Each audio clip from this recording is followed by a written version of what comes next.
আগের দিনে আমি যে ভিডিওটি পাবলিশ করেছিলাম সেই ভিডিওর বিষয়বস্তু ছিল নবান্ন নাটক।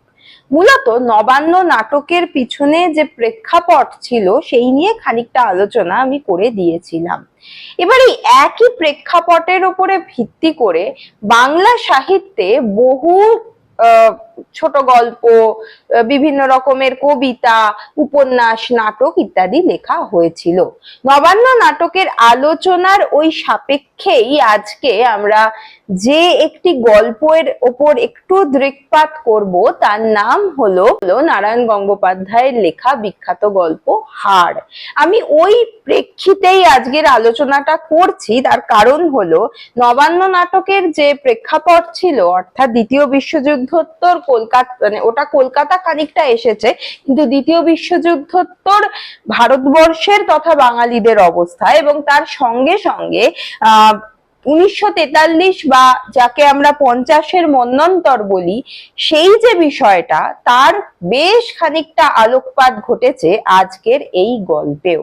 আজকে আমরা তাই পড়ে দেখব নারায়ণ গঙ্গোপাধ্যায়ের লেখা বিখ্যাত একটি গল্প যার নাম হাড়, এবং এর বিষয়বস্তু, এর প্রেক্ষাপট, এর যে ভিতরের যা কিছু আলোচনার যোগ্য সমস্ত কিছুই আজকের আলোচনায় থাকবে।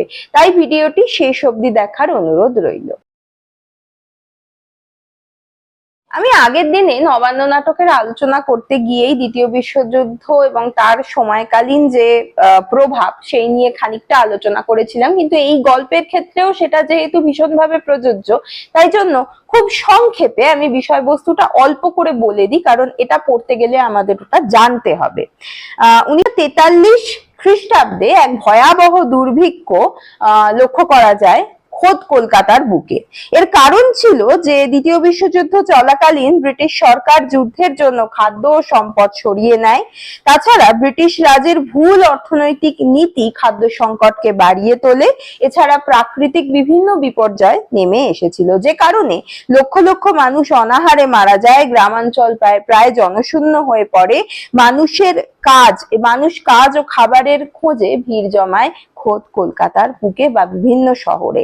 রাস্তায় অনাহারে মৃত্যুর ঘটনা ভীষণ সাধারণ হয়ে ওঠে।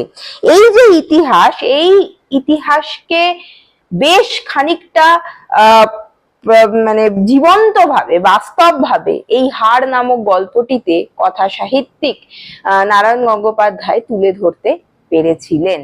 নারায়ণ গঙ্গোপাধ্যায় বাংলা সাহিত্যের একজন অন্যতম বলিষ্ঠ কথা সাহিত্যিক, এই নিয়ে দ্বিতীয় কিছু কথা হয়ও না।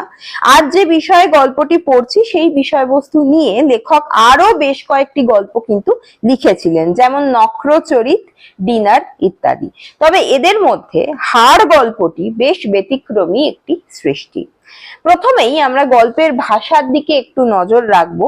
ভাষা, তার গঠন সত্যি আমাদের নজর কেড়ে নেওয়ার মতো। যেন ছবির পর ছবি এবং অবস্থার পর অবস্থার যে পট পরিবর্তন, সেইটা দিয়ে গল্পকে সাজিয়েছেন। চোখে আঙুল দিয়ে বাস্তব এবং বাহুল্যর পার্থক্য দেখিয়েছেন নারায়ণ বাবু। এই গল্পের মূল বৈশিষ্ট্য কিন্তু এটাই।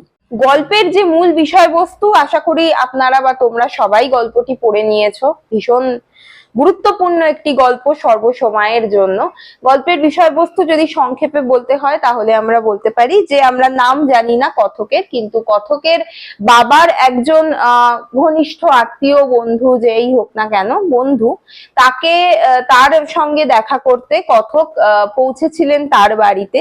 কোন কলকাতার বুকে সেই বাড়ি রয়েছে, সেই বৃহৎ অট্টালিকা কোন কলকাতার বুকে গড়ে উঠেছে না, আমি এর আগের প্রেক্ষাপটেই বললাম যে বহু মানুষ ওই সময় কলকাতায় এসে ভিড় জমায় একটু খাদ্য, একটু কাজের জন্য, এবং তারা সেই সময়কালটায় ভীষণ সত্যি জিনিস, তোমরা চাইলে গুগলে সার্চ করে নিতে পারো, তারা রাস্তায় পড়ে থাকা খাদ্য সামগ্রী, মানুষের বাড়ি বাড়ি গিয়ে ভিক্ষা করা, এই সমস্ত কিছুর ওপর তাদের পেট চলতো। ভীষণ কঠিন এক পরিস্থিতির মধ্যে দিয়ে যখন কলকাতা শহর যাচ্ছে বা আমাদের দেশ যাচ্ছে, সেই সময় কথক দেখাচ্ছেন এমন একটি বাড়িকে, এমন একজন ভদ্রলোককে যিনি কিনা, যার শখ হলো হাড় সংগ্রহ করা।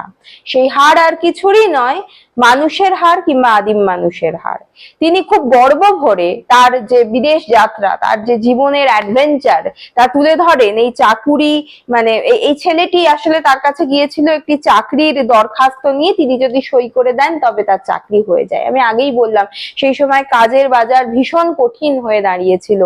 সেই লোকটি তাকে তার হাড়ের কালেকশন দেখায় এবং অদ্ভুত ভাবে লেখক সেই হাড়ের যে সংগ্রহ, তার যে অদ্ভুত হবি, তার সঙ্গে বাস্তব কলকাতা, বাস্তব অবস্থাকে মিলিয়ে দেখান। এই গল্পটির যেটা একটা আমরা যেরকম ভাবি একটা কনস্ট্রাকটিভ গল্প, সেরকম নেই, কিন্তু ভাবনার বিষয় যথেষ্ট আছে।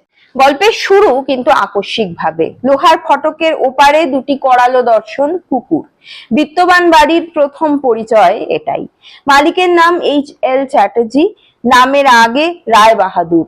বাগানে গ্র্যান্ডি ফ্লোরা, রাসবিহারী রোডের ওপরে বাড়ি, সম্ভবত দামি বিদেশি জাতের কুকুর, মার্বেল বাঁধানো সিঁড়ি, চীনামাটির টবে অর্কিড, রায় বাহাদুরের ম্যাগনোলিয়া গন্ধি, সুবেশী ষোড়শী মেয়ে সুশি। সর্বদিকে ভীষণ ভাবে যা চোখে পড়বে এই গল্প পড়তে গেলে, এই রায় বাহাদুরের কথা জানতে গেলে, তা হলো তার বিত্ত, অর্থ এবং প্রতিপত্তি। খোদ রায় বাহাদুর মহাশয় টকটকে ফর্সা গায়ের রং যার, যিনি জাপানি কিমোনো পরেন, হাতে হীরের আংটি, পাইপ সেবন করেন, হয়তো খুব দামি কোনো চুরুটো খেয়ে থাকেন।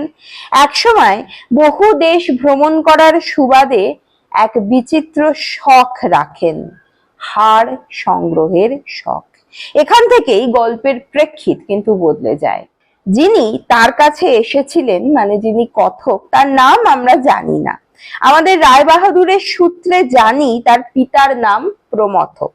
শ্যামবাজার থেকে রায় বাহাদুরের কাছে এসেছেন চাকরির আবেদনে। তার একটি স্বাক্ষরে হয়ে যেতে পারে চাকরি এই যুদ্ধের বাজারে।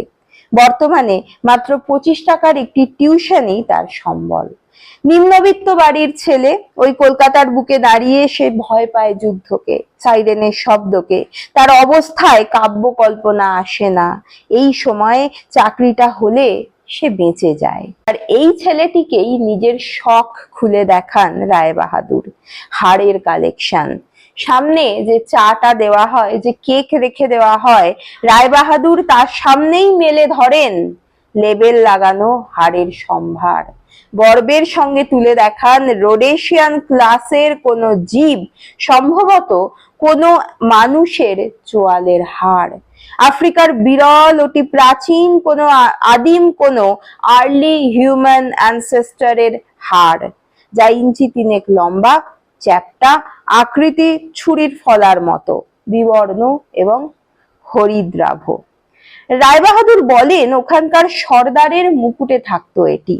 কোন জাদুকর বলেছিলেন যার মাথায় এই হাড় থাকবে সে হবে যুদ্ধে অজেয়। এরকম গল্প নাকি সব হাড়েরই আছে। কোনোটা রবার্ট লুই স্টিভেনসনের গল্পের মতো, আবার কোনোটা পূর্ণগ্রাস সূর্যগ্রহণের সময় পুজো করে বলি দেওয়া কুমারী মেয়ের হাড়। সবকটি হাড় আলাদা হলেও প্রত্যেকটির সঙ্গে যুক্ত রয়েছে একটি মাত্র খুব কমন বৈশিষ্ট্য, যা হলো প্রত্যেকটি জাদুবিদ্যা বা কোন রকমের মন্ত্রের কারণ। প্রাচীন কাল থেকেই লোকবিশ্বাস, পরলোকের সঙ্গে সম্পর্ক স্থাপন, মন্ত্র সাধনার ক্ষেত্রে এই সমস্ত হাড় জাদুবিদ্যায় স্থান করে নিয়েছে। মানুষের বিশ্বাস এসব অসীম শক্তির অধিকারী। রায়বাহাদুর এক জায়গায় বলেন, হাড় জোগাড় করেছি কিন্তু মন্ত্রগুলো পাইনি, সেগুলো অনধিকারীকে শেখায় না ওরা। যদি পাওয়া যেত, রায়বাহাদুর হাসলেন, যদি পাওয়া যেত তাহলে এতদিনে কত কি অঘটন ঘটিয়ে বসতাম কে জানে। হয়তো সমস্ত পৃথিবীর চেহারাই বদলে যেত মন্ত্র বলে।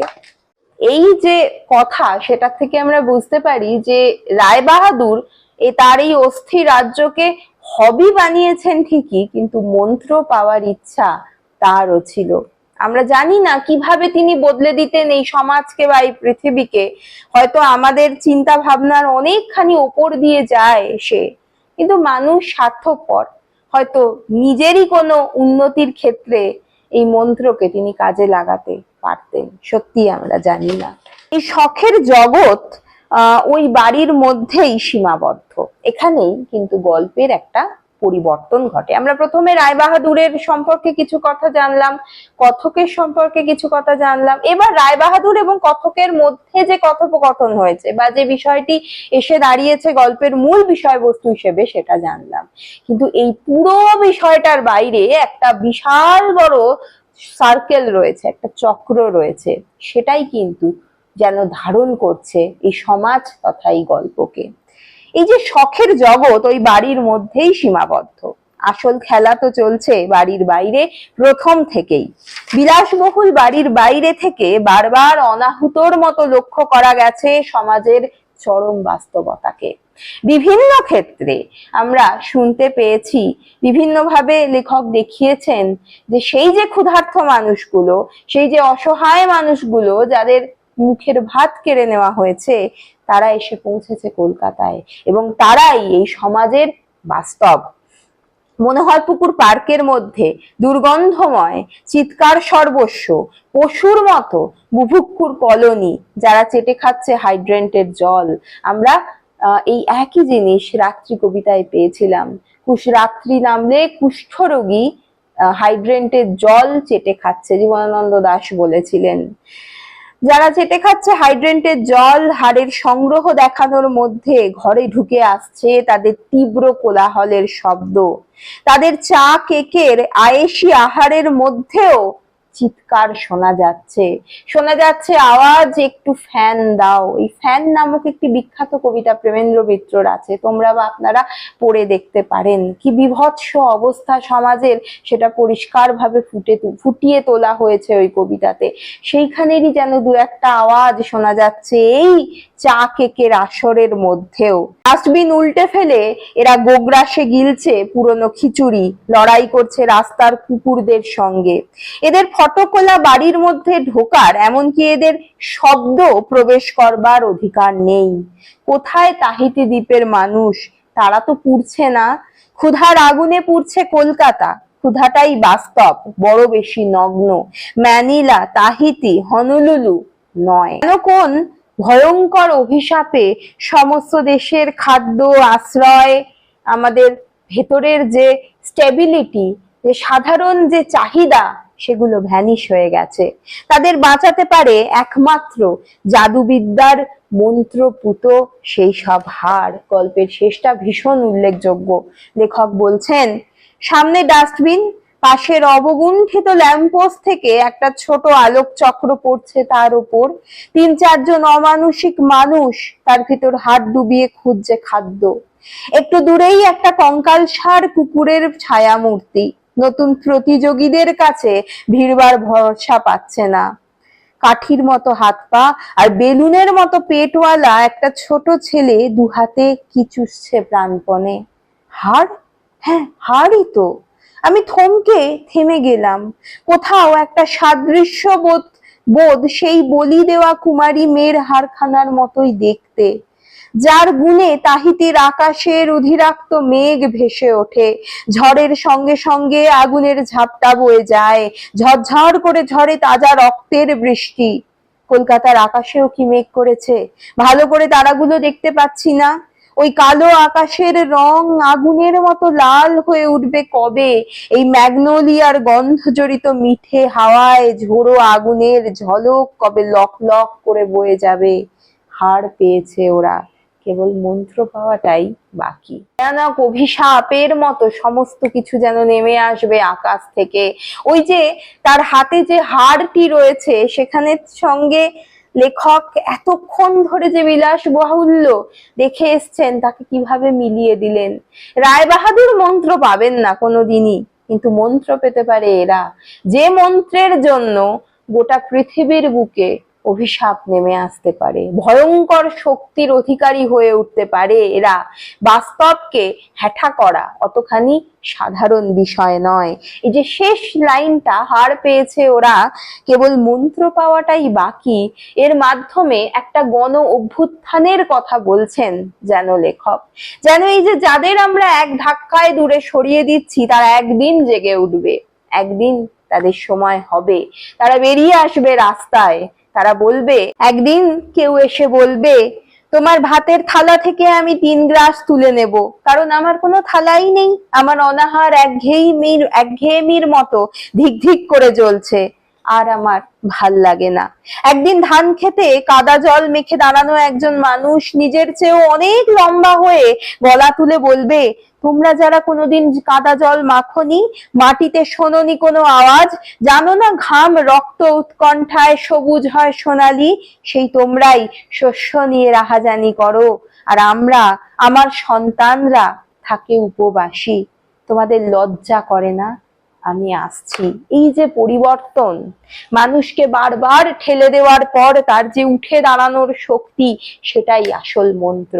হার পেয়েছে ওরা, এখনো মন্ত্র পায়নি। আশা করি এই অসাধারণ গল্পটি সম্পর্কে কিছু আলোচনা তোমাদের বা আপনাদের সামনে আমি তুলে ধরতে পারলাম। যদি ভালো লাগে অবশ্যই আমাকে কমেন্ট করে জানাবেন।